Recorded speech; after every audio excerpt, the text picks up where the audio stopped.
નમસ્કાર, ન્યૂઝ 18 ગુજરાતીમાં આપનું સ્વાગત છે। આપની સાથે હું છું કોમલ। સમાચારમાં સૌથી પહેલા વાત કરીશું ડરામણા દીતવા વિશે।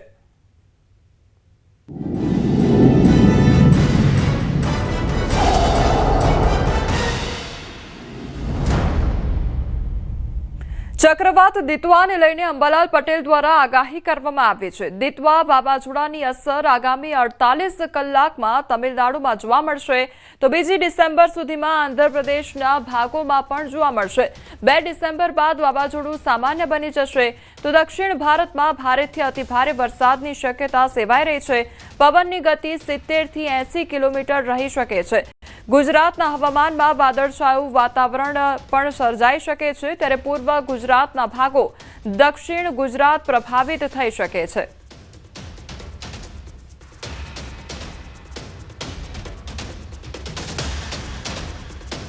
દીતવા વાવાઝોડા અંગે જોઈએ તો તેની અસર લગભગ હમણાં આગામી 48 કલાકમાં લગભગ તામિલનાડુના ભાગો અને ત્યારબાદ ધીરે ધીરે 2 ડિસેમ્બર સુધીમાં આંધ્રપ્રદેશના ભાગો, ઉત્તરી આંધ્રપ્રદેશના ભાગો અને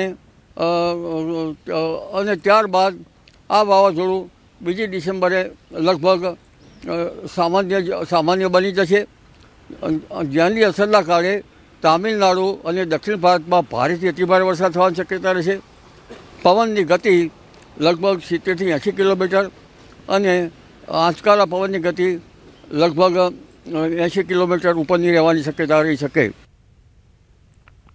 તો મહારાષ્ટ્રના સરહદના ભાગો, વલસાડના ભાગોમાં વાદળો આવી શકે। સુરત, નવસારીના ભાગોમાં પણ વાદળછાયું વાતાવરણ રહેવાની શક્યતા છે।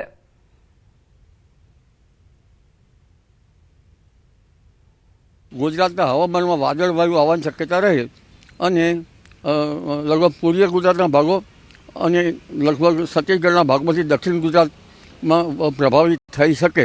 ખાસ કરીને મહારાષ્ટ્રના સંલગ્ન ભાગો અને વલસાડના ભાગમાં વાદળવાયુ આવી શકે।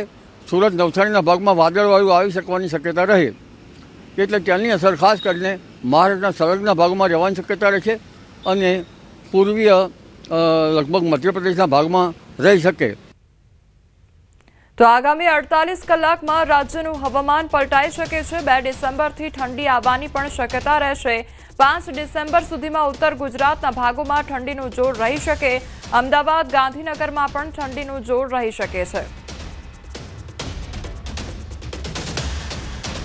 આગામી 48 કલાકમાં રાજ્યનું હવામાન પલટાવાની શક્યતા રહેશે અને ઠંડી આવવાની શક્યતા રહેશે। લગભગ ડિસેમ્બરની 2 તારીખથી ઠંડી આવવાની શક્યતા રહેશે, જેમાં ઉત્તર ગુજરાતના ભાગોમાં લગભગ 5મી ડિસેમ્બર સુધીમાં ઠંડીનું જોર રહી શકે। લગભગ લઘુત્તમ તાપમાન મહેસાણાના ભાગો અને બનાસકાંઠાના ભાગો તેમજ કેટલાક પાટણના ભાગો અને મહીસાગરના ભાગો, પંચમહાલના ભાગો, આ ભાગોમાં ઠંડીનું જોર વધારે રહી શકે। અમદાવાદ, ગાંધીનગરના ભાગોમાં પણ ઠંડીનું જોર રહી શકે। શ્રીલંકામાં વિનાશ વેર્યા બાદ ચક્રવાત દીતવા ભારત તરફ આગળ વધી રહ્યું છે। ઉત્તર તમિલનાડુ, પુડુચેરી અને દક્ષિણ આંધ્રપ્રદેશના દરિયાકાંઠા માટે રેડ એલર્ટ જારી કરવામાં આવ્યું છે। તો વાવાઝોડું આજે તમિલનાડુ, પુડુચેરીના દરિયાકાંઠે ભારે અસર જોવા મળશે, ત્યારે ભારતે શ્રીલંકાને મદદ કરવા માટે ઓપરેશન સાગર બંધુ શરૂ કર્યું છે। ત્યારે રાહત અને બચાવ કામગીરી માટે એનડીઆરએફની ટીમો પણ તૈનાત કરવામાં આવી છે અને વાવાઝોડાના કારણે શ્રીલંકામાં 123 લોકોના મોત પણ થયા છે। શ્રીલંકાની સરકારે કટોકટીની સ્થિતિ જાહેર કરી છે।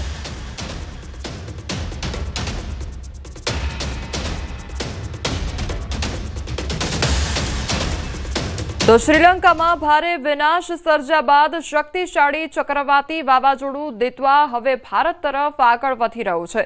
આ વાવાઝોડાને કારણે તમિલનાડુ, પુડુચેરી અને આંધ્રપ્રદેશના દરિયાકાંઠાના વિસ્તારોમાં હાઈ એલર્ટ જાહેર કરવામાં આવ્યું છે। ઉત્તર તમિલનાડુ, પુડુચેરી અને દક્ષિણ આંધ્રપ્રદેશના દરિયાકાંઠાના વિસ્તારોની નજીક દક્ષિણ પશ્ચિમ બંગાળની ખાડી પર પહોંચવાની શક્યતા છે. તો વાવાઝોડું આજે ઉત્તર તમિલનાડુ અને પુડુચેરી તેમજ આંધ્રપ્રદેશના દરિયાકાંઠાની નજીક આવી શકે છે. તમિલનાડુના દરિયાકાંઠાના જિલ્લાઓ, પુડુચેરી અને આંધ્રપ્રદેશના ભાગોમાં ભારેથી અતિભારે વરસાદ થવાની સંભાવના છે. કેટલાક વિસ્તારોમાં અત્યંત ભારે વરસાદ માટે રેડ એલર્ટ પણ જાહેર કરવામાં આવ્યું છે. તો દરિયાકાંઠાના વિસ્તારોમાં 70 થી 80 કિલોમીટર પ્રતિ કલાક અને 90 કિલોમીટર પ્રતિ કલાકની ઝડપે પવન ફૂંકાશે. હાલ તમિલનાડુ, પુડુચેરી તેમજ આંધ્રપ્રદેશના દરિયાકાંઠે ભારે પવન ફૂંકાઈ રહ્યો છે.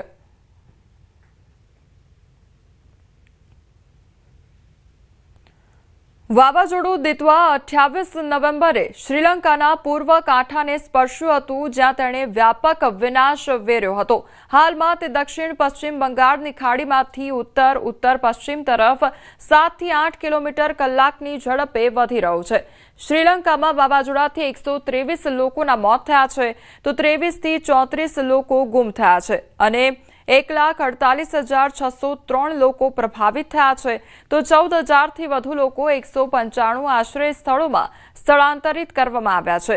કેલાણી નદીમાં પૂર આવ્યું છે, તો મોરગાહ કાંડા અને એલાહેરા તેમજ કુમારા એલા જેવા પુલો ધ્વસ્ત થયા છે. કોલંબો સ્ટોક એક્સચેન્જ બંધ થયું છે. રેલ સેવાઓ પણ સ્થગિત થઈ ગઈ છે. વાવાઝોડું દિત્વા એ શ્રીલંકામાં ભારે પૂર અને ભૂસ્ખલન સાથે મોટી જાનહાનિ સર્જી છે.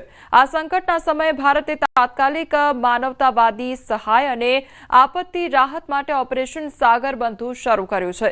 ભારતે ભારતીય નૌકાદળના જહાજો INS વિક્રાંત અને INS ઉદયગીરી દ્વારા કોલંબોમાં રાહત સામગ્રીનો પ્રથમ જથ્થો સુપરત કર્યો છે. તો ભારતીય વાયુસેનાના C-130J એરક્રાફ્ટ દ્વારા પણ તંબુ, ધાબળા, કીટ પહોંચાડવામાં આવી છે.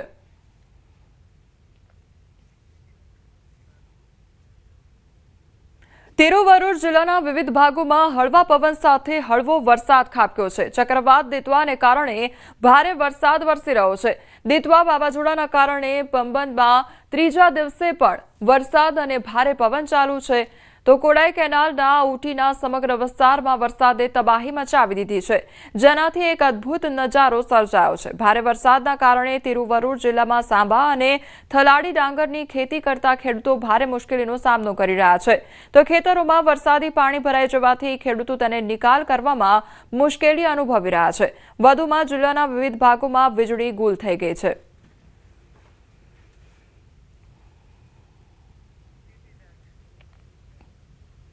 મતદારો BLO માટે રાહતના સમાચાર સામે આવ્યા છે. SIR કામગીરીનો સમય વધારવામાં આવ્યો છે. SIRનો સમય હવે 7 દિવસ લંબાવવામાં આવ્યો છે. ચૂંટણી પંચે 12 રાજ્યોમાં સમય મર્યાદામાં વધારો કર્યો છે.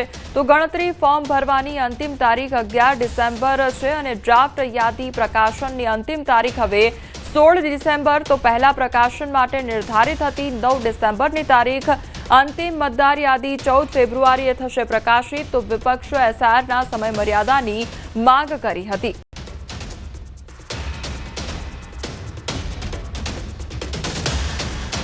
સુરતમાં SIR હેઠળ મતદાર યાદી સુધારણા કાર્યક્રમ અલગ અલગ બૂથ પર કામગીરીનું નિરીક્ષણ કરવામાં આવ્યું. મજૂરાની સેન્ટ ઝેવિયર્સ સ્કૂલ કાર્યક્રમ યોજાયો. તો કેન્દ્રીય જળશક્તિ મંત્રીએ બૂથની મુલાકાત લીધી છે. કાર્યક્રમમાં ડેપ્યુટી CM હર્ષ સંઘવી પણ હાજર રહ્યા છે.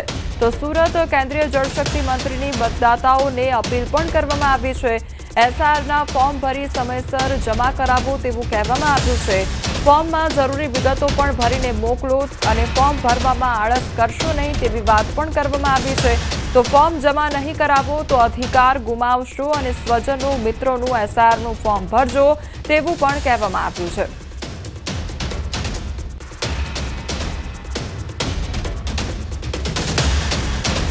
તમારું નામ મતદાર યાદીમાં આવવું ખૂબ જરૂરી છે. તમે આ દેશના નાગરિક છો અને તમને મતાધિકારનો અધિકાર છે. આ મત આપવાના અધિકારને અકબંધ રાખવા માટે લોકશાહીની અંદર મળેલા અધિકારનો ઉપયોગ કરીને આપણા દેશની સરકારો બનાવવા માટેનો જે અધિકાર તમને પ્રાપ્ત થયો છે એના માટે SIR આ સરનું ફોર્મ ભરો અને એને સમયસર જમા કરાવો. એમાં જરૂરી વિગતો પણ ભરીને મોકલો. આમાં કોઈ આળસ કરવાની જરૂર નથી, કોઈ શંકા કુશંકા રાખવાની પણ જરૂર નથી. પણ જો તમે આ ફોર્મ સમયસર જમા નહીં કરાવશો તો તમે તમારો અધિકાર ગુમાવશો. એટલે મારી આપ સૌને વિનંતી છે કે તમે તમારા પોતાનો ને તમારા ઘરના તમામ સભ્યોનો ને તમારા નજીકના મિત્રો સૌને પણ આ સરનું ફોર્મ ભરાવવા માટે આગ્રહ કરજો. એમણે ફોર્મ ભર્યું કે નહીં એમાં એમને મદદ પણ કરજો. ભાજપ પ્રદેશ પ્રમુખ જગદીશ વિશ્વકર્મા ખેડાની મુલાકાતે, ત્યારે મહેમદાવાદમાં જગદીશ વિશ્વકર્માએ મન કી બાત કાર્યક્રમમાં હાજરી આપી. પંચવટી સર્કલ પર પૂજ્ય રવિશંકર મહારાજની પ્રતિમાને પ્રમુખે પુષ્પાંજલિ અર્પણ કરી હતી. કાર્યક્રમમાં ખેડા સાંસદ દેવુસિંહ ચૌહાણ, ધારાસભ્ય અર્જુનસિંહ ચૌહાણ તથા કાર્યકર્તાઓ ઉપસ્થિત રહ્યા હતા. તો કાર્યક્રમ બાદ જગદીશ વિશ્વકર્માએ શક્તિ કેન્દ્રના ઇન્ચાર્જ સાથે બેઠક પણ કરી હતી.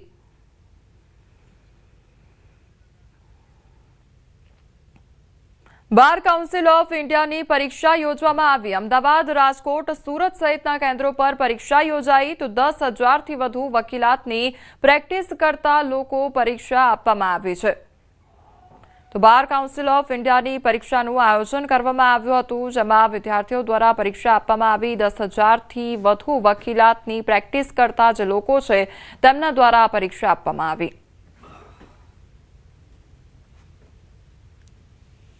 અમદાવાદ સહિત રાજ્યભરના અનેક કેન્દ્રો ઉપર બાર કાઉન્સિલના સભ્ય બનવા માટેની પરીક્ષા છે તે આજે યોજાઈ રહી છે.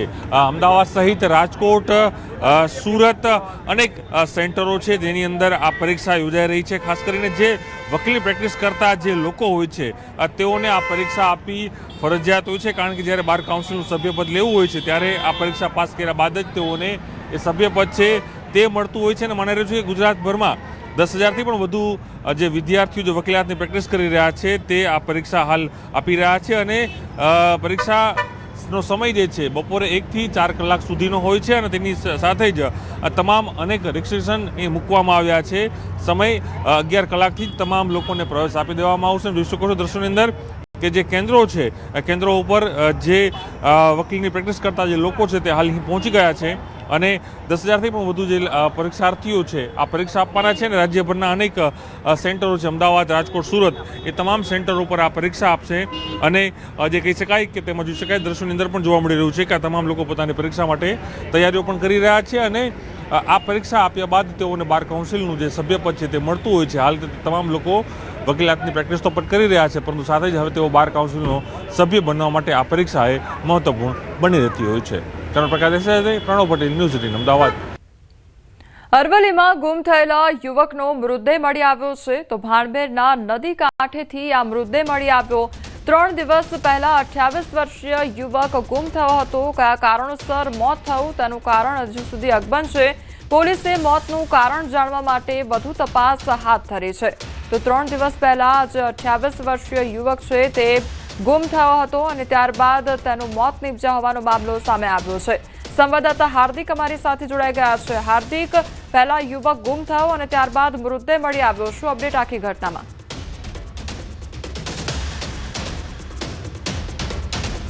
જી હાર્દિક. હેલો જી. ભિલોડા તાલુકાનું જે ભાનમેર ગામ છે ત્યાં એક યુવકની મૃતદેહ મળ્યો છે. જે યુવક છે આ 3 દિવસથી ગુમ હતો. જે ટોડા જેતપુર ગામનો 28 વર્ષીય યુવકની લાશ મળી આવી છે. ભાનમેર ગામની જે નદી જઈ રહી છે નદી પાસે આ લાશ મળી છે. અને લાશ મળવા પાછળનું જે કારણ છે, મોત કેવી રીતે થયું છે તે કારણ અકબંધ છે. પોલીસ દ્વારા સમગ્ર ઘટના મામલે કાર્યવાહી હાથ ધરવામાં આવી છે. પરંતુ યુવકની લાશ મળ્યા બાદ ગામમાં શોકનો માહોલ છે, કારણ કે જે પ્રકારે 28 વર્ષીય યુવક કોઈ પણ સંજોગોમાં ઘરેથી ગુમ થયો હતો તેની પાછળનું કારણ હજુ સુધી મળી શક્યું નથી. એટલે પરિવાર પણ ચિંતામાં છે. ત્યારે યુવકનો મૃતદેહ મળતા હાલ પરિવાર શોકમાં જોવા મળી રહ્યો છે. જી હાર્દિક, સમગ્ર માહિતી બદલ આપનો આભાર.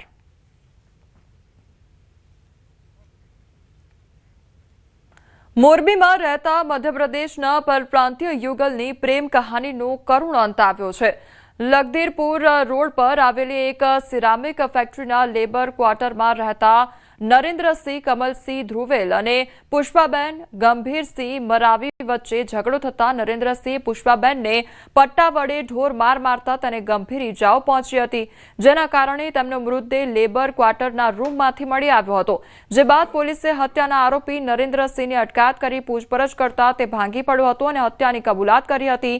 તો હત્યાની કબૂલાત બાદ પૂછપરછ માટે પોલીસ મથકે લઈ જવાતા તેમની તબિયત લથડી હતી, જે બાદ તેને હોસ્પિટલ લઈ જવામાં આવ્યો હતો અને જ્યાં તબીબે તેને પણ મૃત જાહેર કર્યો હતો. આમ એક ઝઘડાના કારણે યુવતીની હત્યા અને ત્યારબાદ યુવકનું પણ મૃત્યુ થતા આ બનાવ હત્યા અને અપમૃત્યુમાં પલટાયો હતો. પૂછપરછ કરતા આરોપી ત્યાં ભાગી પડ્યા અને એમણે ત્યાં સ્વીકાર્યું કે આ એમનું કરેલું કૃત્ય છે, જેથી મર્ડરનો ગુનો દાખલ કરીને આરોપીને ત્યાં સ્થળ પરથી અટક કરી અહીંયા સ્ટેશને લાવેલ હતા.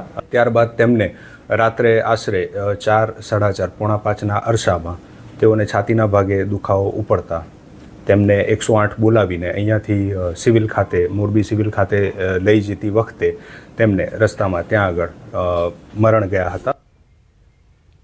સુરતમાં એટીએમમાં ચેડા કરી રૂપિયા ચોરી કરતી ગેંગ ઝડપાઈ છે. અલગ અલગ બેંકના 18 એટીએમ, રોકડા 26,750 રૂપિયા સહિતનો મુદ્દામાલ જપ્ત કરવામાં આવ્યો છે. તો પોલીસે ગેંગના 4 આરોપીઓની ધરપકડ કરી છે. ગેંગની કરતૂત સીસીટીવી કેમેરામાં કેદ થઈ, તો સીસીટીવીના આધારે આરોપીને ઝડપી પાડવામાં આવ્યા. આરોપીને કોર્ટમાં રજૂ કરી 1 ડિસેમ્બર સુધીના રિમાન્ડ મેળવવામાં આવ્યા છે. તો રિમાન્ડ દરમિયાન અન્ય ગુના ઉકેલવાની પણ શક્યતા છે. આ ગેંગ એટીએમમાંથી રૂપિયા નીકળવાની ટ્રેની આગળ પ્લાસ્ટિકની કાળી પટ્ટી લગાવી દેતી હતી અને જેના કારણે ગ્રાહક દ્વારા ઉપાડવામાં આવેલા રૂપિયા પટ્ટીમાં ફસાઈ જતા અને ગ્રાહકને લાગતું કે રૂપિયા નીકળ્યા નથી. તો બાદમાં ગેંગના માણસો આવીને ફસાયેલા રૂપિયાની ચોરી કરી લેતા હતા. તો એટીએમમાં ચેડા કરવામાં આવતા હતા અને ત્યારબાદ ચોરીને અંજામ આપવામાં આવતો હતો. સંવાદદાતા કીર્તેશ અમારી સાથે જોડાઈ ગયા છે. કીર્તેશ, સુરતની આ ઘટના કે જ્યાં એટીએમમાં ચેડા કરી ચોરીને અંજામ આપતા લોકો ઝડપાયા છે, શું અપડેટ મળી રહ્યું છે આખી ઘટનામાં? બિલકુલ, સુરતની સચિન પોલીસે એક એવી ગેંગ ઝડપી પાડી છે કે જે એટીએમમાં ચેડા કરી રૂપિયાની ચોરી કરતી હતી. ગેંગના 4 લોકોની પોલીસે ધરપકડ કરી છે, જેમાં એક વિદ્યાર્થી છે, વિકી ઉર્ફે રવિ મુન્ના ગુપ્તા નામનો વ્યક્તિ છે. તે સ્પર્ધાત્મક પરીક્ષાઓની તૈયારી કરતો હતો. તલાટી સહિત પોલીસની પરીક્ષા પણ આપવા માટેની તૈયારી કરતો હતો. વિકી ગુપ્તા છે, છોટા કુમાર છે, કિશન કુમાર છે, કિશન કુમાર ઉર્ફે બચુ કલ્લુ શર્મા છે. આ ગેંગ પાસેથી અલગ અલગ બેંકના 18 એટીએમ કાર્ડ મળી આવ્યા છે. 26,750 પ્લાસ્ટિકની કાળી કોથળી સહિતનો મુદ્દામાલ કબજે કરવામાં આવ્યો છે. ગેંગના માણસો એટીએમ મશીનમાં રૂપિયા નીકળતા હતા તે ટાઈમે પ્લાસ્ટિકની કાળી પટ્ટી મારીને આ રીતે ચીટિંગ કરતા હતા. જોકે આરોપીઓની લાંબા સમયથી પોલીસને જાણકારી મળી હતી. સીસીટીવી ફૂટેજના આધારે સુરતની સચિન પોલીસે આરોપીઓને ઝડપી પાડ્યા છે. આ ગેંગની પૂછપરછમાં અનેક નવા ગુના ઉકેલાય તેવી શક્યતાઓ પણ વ્યક્ત કરવામાં આવી છે. જી કીર્તેશ, સમગ્ર માહિતી બદલ આપનો આભાર. રાજકોટ પોલીસ ફરી એકવાર વિવાદમાં આવી ગઈ છે. ધ્રુવી અકસ્માત કેસમાં નારાજ પિતાએ સીજીઆઈને પત્ર લખ્યો છે. અકસ્માત કેસમાં હિટ એન્ડ રનના બદલે હળવી કલમો લગાવવામાં આવી હોવાનો આક્ષેપ કરવામાં આવ્યો છે. મહિલા આરોપીને લાભ અપાવવા જામીન મળ્યા બાદ પોલીસે સીસીટીવી ફૂટેજ કબજે કર્યાનો પિતાનો આક્ષેપ છે. તો પોલીસે તાત્કાલિક જામીન મળે તેવી હળવી કલમો લગાવી હોવાનો પત્રમાં ઉલ્લેખ કરવામાં આવ્યો છે. 7 નવેમ્બરે સર્જાયેલા અકસ્માતમાં 15 વર્ષીય ધ્રુવી કોટેચાનું ઘટના સ્થળે મોત નીપજ્યું હતું. મૃતક દીકરીને ન્યાય મળે અને આરોપીને કડક સજાનો પત્રમાં ઉલ્લેખ કરવામાં આવ્યો છે.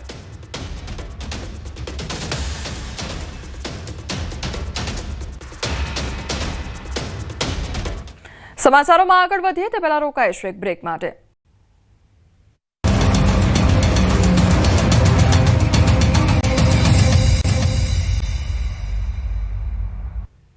બ્રેક બાદ આપનું સ્વાગત છે. સમાચારમાં આગળ વધીએ તો દ્વારકામાં દેશી દારૂની ભઠ્ઠીઓ પર તવાઈ બોલાવવામાં આવી છે.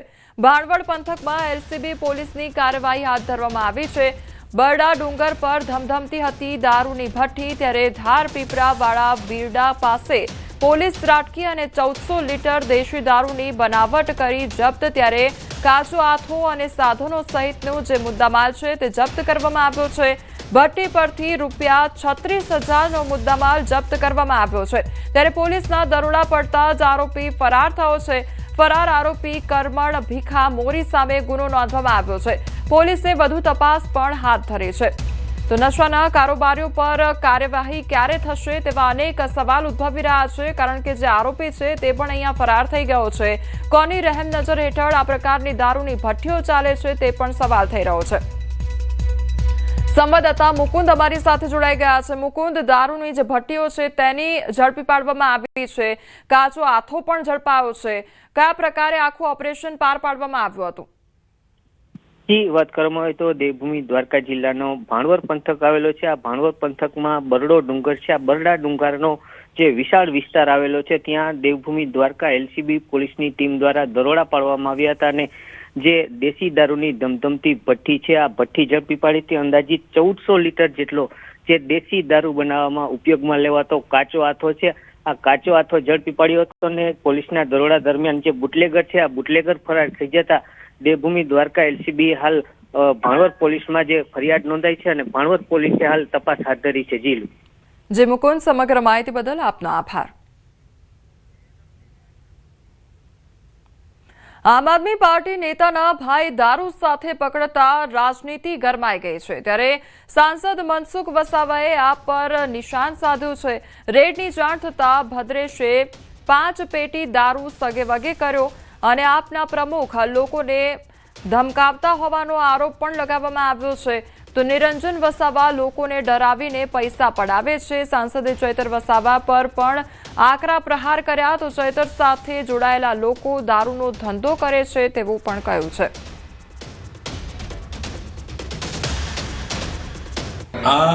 આમ તો કહેવાય છે કે 5 પેટી હતી, પણ પોલીસમાંથી જ કેટલાક લોકોએ એ વિસ્તારનો જે પોલીસ કે જમાદાર છે એમને બાતમી આપી દીધી કે તમારા રેડ પડશે, એટલે 5 પેટી એમને સગેવગે કરી દીધી.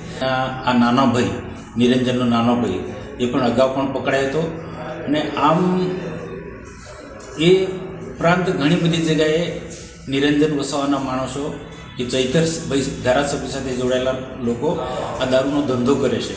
એક બાજુનો દારૂનો ધંધો કરવો છે અને બીજી બાજુ પોલીસ પર માસલા ધોવાશે અને પોલીસના પટ્ટા ઉતારી લેવાની કે પોલીસને ધમકાવવાના એક પ્રકારનું એમનું સ્ટન્ટ છે.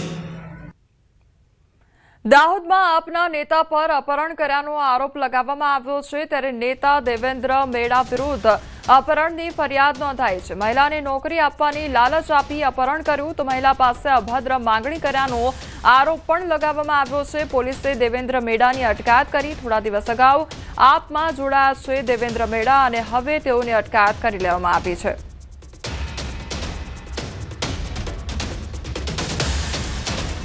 એમના દ્વારા બેનને પોતે નોકરી અપાવશે એ પ્રકારની લાલચ આપી તેમનો સંપર્ક તેમને બોલાવવામાં આવ્યા હતા અને ત્યારબાદ તેઓને બળજબરીથી બહેનની મનાઈ હોવા છતાં પણ ગાડીમાં બેસાવી એમને ઉઠાવી લઈ જઈને ગાડી ભગાડી મૂકી હતી. અને ત્યારબાદ શરૂ ગાડીમાં તે બેનની પાસે અભદ્ર માંગણી કરી, નોકરી આપવાની લાલચની અંદર એમની છેડતી કરીને અભદ્ર માંગણીઓ કરી હતી અને એ ત્યારબાદ તેમને બી ડિવિઝન પોસ્ટની બહારના વિસ્તારમાં છાપરી ખાતે તેમને ઉતારીને ત્યાંથી નીકળી ગયેલા હતા.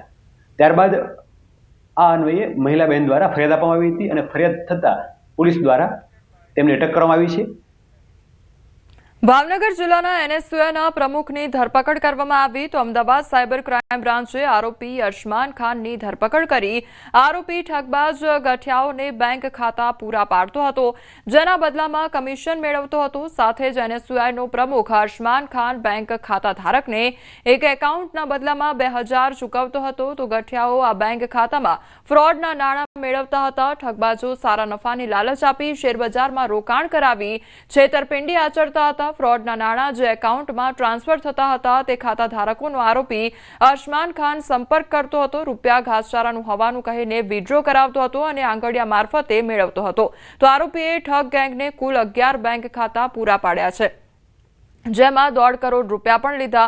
તો અરશમાન ખાન 1.5 વર્ષ પહેલા દુબઈ સ્ક્રેપના ધંધા માટે ગયો હતો, જે ચાઇનીઝ ગેંગના સભ્યો સાથે મુલાકાત પણ કરી હતી. આરોપી વિરુદ્ધ પાલીતાણા અને વડોદરામાં ફરિયાદ નોંધાઈ ગઈ છે. આ આરોપી છે એ છેલ્લા 1.5 વર્ષથી આવા પ્રકારના ડમી એકાઉન્ટ્સ, આ લોકો જેના અકાઉન્ટમાં અમારા ફરિયાદીના પૈસા ગયા છે, વેસ્ટ બેંગાલના અકાઉન્ટમાંથી પછી એક ધંધોકાના એક અકાઉન્ટમાં 3 લાખની રકમ ટ્રાન્સફર કરવામાં આવી હતી. જ્યારે અકાઉન્ટ હોલ્ડરને પૂછવામાં આવ્યું ત્યારે આ આરોપીના એક મિત્ર દ્વારા એમને એવો ઝાંસો આપવામાં આવે છે કે અમારા ઘાસચારાના અને અમારો જે બિઝનેસ છે એમના પૈસા આવવાના છે અને એ પૈસા બીકોઝ અમારામાં એક લિમિટ હોય છે એટલે તમારા અકાઉન્ટમાં લઈને આપ કેશ વિડ્રો કરીને અમને આપી દેજો. અને એમને જે ખાતાધારકને 2000નું કમિશન આપવાની વાત કરી હતી. ખાતાધારકને ખ્યાલ નહોતો કે આ પૈસા સાયબર ફ્રોડના આવવાના છે.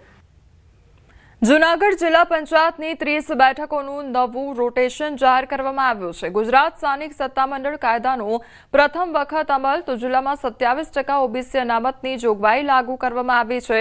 કુલ 30 બેઠકોમાંથી 8 બેઠકો ઓબીસી વર્ગ માટે અનામત. જિલ્લા પંચાયતની કુલ 15 બેઠકો મહિલા ઉમેદવાર માટે ફાળવવામાં આવી છે, તો એસસી માટે 3 બેઠકો જ્યારે એસટી માટે 1 બેઠક અનામત જાહેર કરવામાં આવી છે. તો વંથલી, કેશોદ, માંગરોળ તાલુકાઓમાં બેઠકોનું ગણિત બદલાયું છે. કેશોદ તાલુકા પંચાયતની 28માંથી 14 બેઠકો મહિલા અનામત, જ્યારે ભેસાણની 18 બેઠકોમાંથી 5 ઓબીસી માટે અનામત થઈ છે. નવા રોટેશનથી જૂનાગઢ જિલ્લાના રાજકારણમાં ભારે ગરમાવો જોવા મળી રહ્યો છે. હાલ સમાચારોમાં બસ આટલું જ. વધુ સમાચાર માટે આપ જોતા રહો ન્યૂઝ 18 ગુજરાતી. નમસ્કાર.